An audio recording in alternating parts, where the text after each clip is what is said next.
So ayan na po guys, halos luto na po ang ating page. Suka lang po nilagay ko dyan, hindi pa ako naglagay ng tubig para mas malasa. Ngayon po ilalagay na po natin ang ating gata.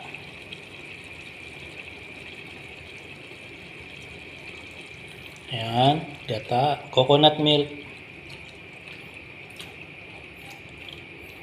Coconut milk or coconut cream, pwede na rin po. Isang lata.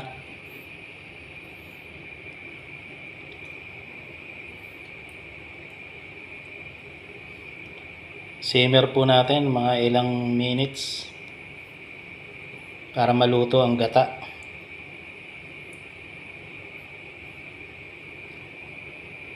Ayan, pero mas maganda kung coconut cream para mas malapot po siya.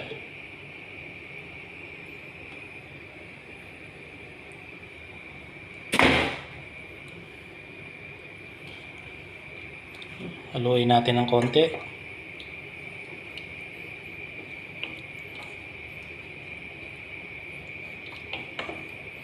Pwede nyo po siyang dagdagan ng sili. Depende po sa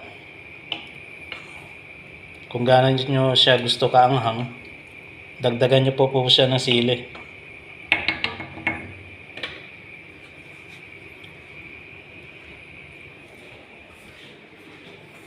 Ito po yung siling ginamit ko.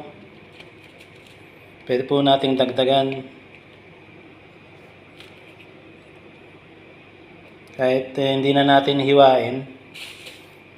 At ito yung mga dahon-dahon na nakita ko sa palengke, sa supermarket.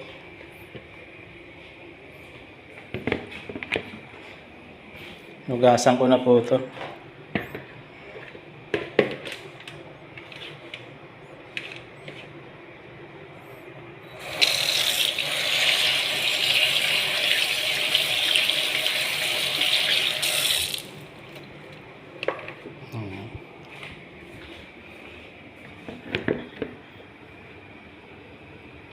Pwede na po natin siya ilagay para habang naluluto siya,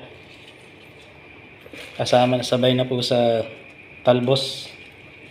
Pwede rin po malunggay, leaves. So for the meantime, ito lang po nakita kong dahon ngayon sa supermarket na available. Mahirap po kasi maghanap ng malunggay leaves dito. Nasa Middle East po tayo.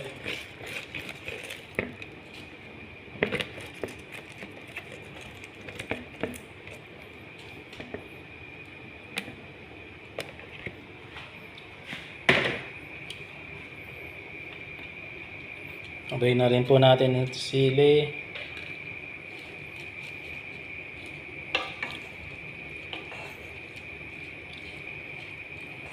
Wag na po natin siyang takpan para maganda po luto ng ating gata.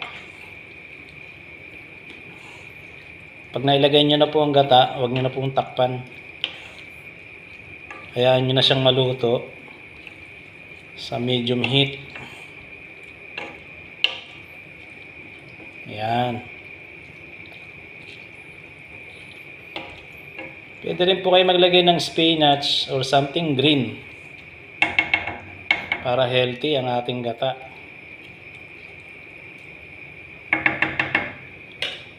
Stingray in coconut milk.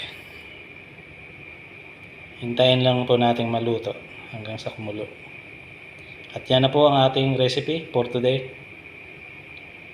Meron po siyang onion, garlic, ginger, tomatoes, saute in oil, salt, pepper, little sugar, little fish sauce, 2 tablespoon bagoong, then ang ating stingray o page, 5 spoon vinegar. Let it boil and like this. Okay, sana nasundan nyo po ang aking recipe. Ang ganda po ito dahil medyo maanghang.